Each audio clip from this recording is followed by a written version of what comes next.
За бэвэрний хоёрын нэмэр болох үү. За энэ олон ч гэсэн x1 x2 x3 гэсэн гурван язгууртай. За тэгэхээр x1 x2 x3-ыг олгосон. За энэ бол за энэ a болох. За бид бол шууд weight-ийн теоремоос 6 харсан. Энэ 6 гэж байна. Яг за гурван язгуурын нийлбэр гэдэг бол хасхнэлтэй b хуваах нь a гэсэн үг тийм. Энэ ax бүгд b x гэдэг c x гэдэг нь хас b хуваах нь a. Тэгэхээр зөв хас зугааг нэгт хаваад хас зугааг урт хасны таваар тэгээд нэгт хаваад хассан нэмэр зугааг нэгт хаваад зугааг гэсэн. За энэ нэгдүгээр хэсэг. За хоёрдугаар хэсэг. Ахмад хөрөөс үсгэн x хоёр болох хэрэгтэй. Энэ ахмад хөрөөс үсгэн чинь x1 гэдэг чинь x2-оос b гэсэн x2 чинь x2 хэлээ биш. x3 чинь x2 дээр дэмий. Тэнцүү 6.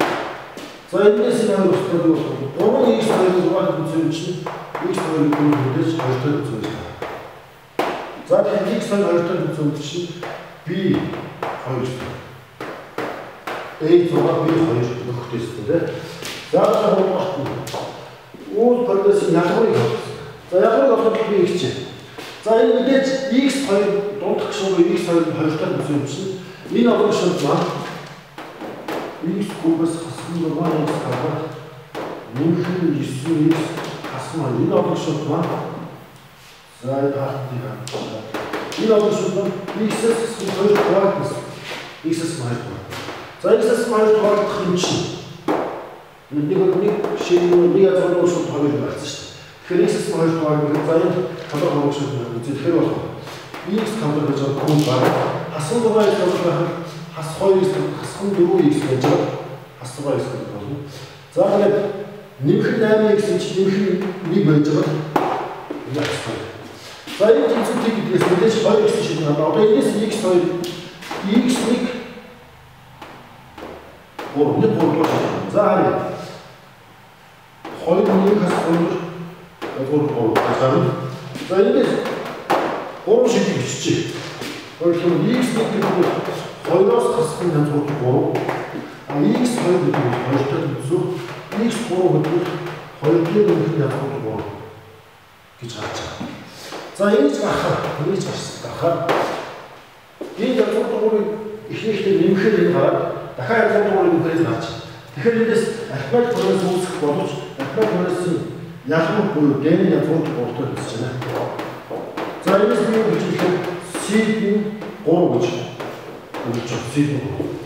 A6 B2 C3. За одоо дөрөвдүгээр язгуур x1 язгуур x2 язгуур x3 болно гэж. За энэс мэдээж язгуур x2 гэдэг бол язгуур x2 гэдэг нь язгуур 2 гэсэн. Язгуур 2 гэдэг нь. За язгуур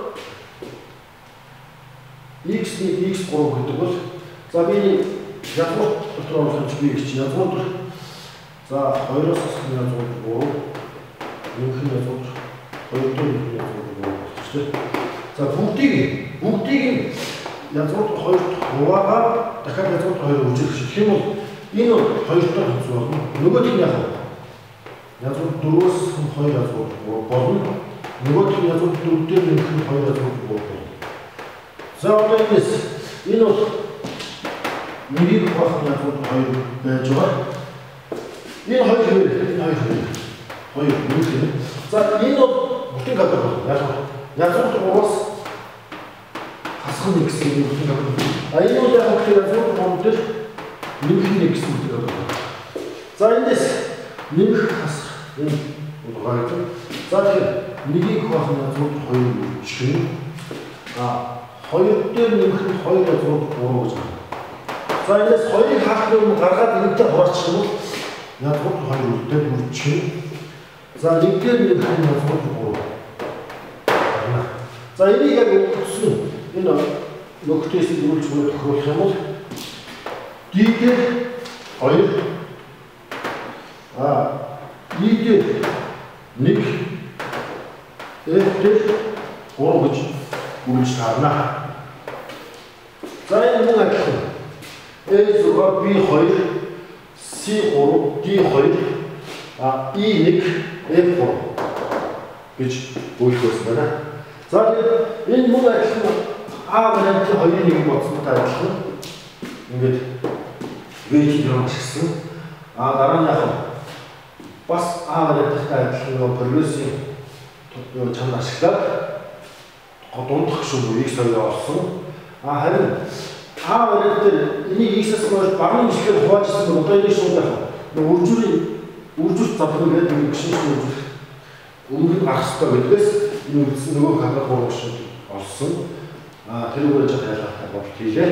Тэгээд цааш X1 X3 авах байгаа юм байсан. Тэгээд цаашаа бодлууд бол ерөөдөө варианттай өстө үржүүлээд ингээд бодол туслаа.